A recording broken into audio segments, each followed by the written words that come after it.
حضرت عبداللہ بن عباس رضی اللہ تعالی عنہما سے مروی ہے کہ حضور نبی اکرم صلی اللہ علیہ وسلم نے فرمایا، وہ شخص جس کے دل میں قرآن کریم کا کچھ حصہ بھی نہیں، وہ ویران گھر کی طرح ہے۔ حضرت عبداللہ بن مسعود رضی اللہ تعالی عنہ سے مروی ہے کہ رسول اللہ صلی اللہ علیہ وسلم نے فرمایا، جس نے اللہ تعالیٰ کی کتاب سے ایک حرف پڑھا، اس کے لیے اس کے بدلہ میں ایک نیکی ہے، اور یہ ایک نیکی 10 نیکیوں کے برابر ہے۔ میں یہ نہیں کہتا کہ الف لام میم ایک حرف ہے، بلکہ الف ایک حرف ہے، لام ایک حرف ہے اور میم ایک حرف ہے۔ گویا صرف الف لام میم پڑھنے سے 30 نیکیاں مل جاتی ہیں۔ حضرت ابو سعید خدری رضی اللہ تعالی عنہ سے مروی ہے کہ حضور نبی اکرم صلی اللہ علیہ وسلم نے فرمایا، اللہ رب العزت فرماتا ہے، جس شخص کو قرآن اور میرا ذکر اتنا مشغول کر دے کہ وہ مجھ سے کچھ مانگ بھی نہ سکے، تو میں اسے مانگنے والوں سے بھی زیادہ عطا فرما دیتا ہوں۔ اور تمام کلاموں پر اللہ تعالیٰ کے کلام قرآن حکیم کی فضیلت اسی طرح ہے جس طرح اللہ تعالیٰ کی فضیلت اپنی مخلوق پر ہے۔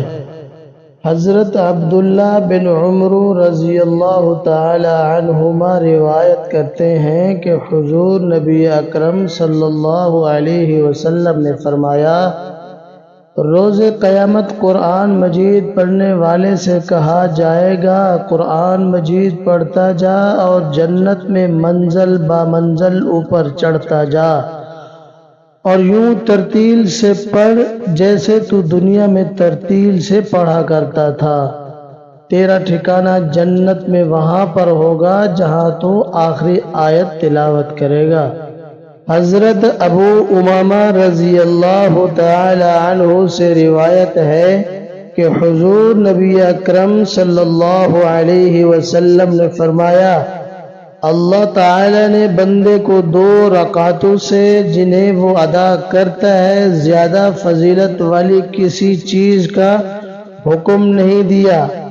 بندہ جب تک نماز میں رہتا ہے، نیکی اس کے سر پر سایہ فغن رہتی ہے، اور بندے کسی عمل سے اتنا قرب الہی نہیں پا سکتے جتنا قرب کلام الہی یعنی قرآن مجید کی تلاوت سے پا سکتے ہیں۔ حضرت جبیر بن نفیر رضی اللہ تعالی عنہ بیان کرتے ہیں کہ حضور نبی اکرم صلی اللہ علیہ وسلم نے فرمایا، بے شک تم قرآن مجید سے افضل کوئی شے لے کر اللہ تعالیٰ کی طرف نہیں لوٹو گے۔ حضرت سہل بن معاذ رضی اللہ تعالی عنہ اپنے والد سے روایت کرتے ہیں کہ حضور نبی اکرم صلی اللہ علیہ وسلم نے فرمایا، جس نے قرآن پاک پڑھا اور اس پر عمل بھی کیا، اس کے ماں باپ کو قیامت کے دن ایک ایسا تاج پہنایا جائے گا جس کی روشنی اس دنیا میں لوگوں کے گھروں میں چمکنے والے سورج کی روشنی سے زیادہ حسین ہوگی۔ تو اس کے بارے میں تمہارا کیا خیال ہے جس نے خود اس پر عمل کیا؟ یعنی اس کے ماں باپ کو تو تاج پہنایا جائے گا، اور اس کا اپنا مقام تو اللہ تعالیٰ ہی خوب جانتا ہے۔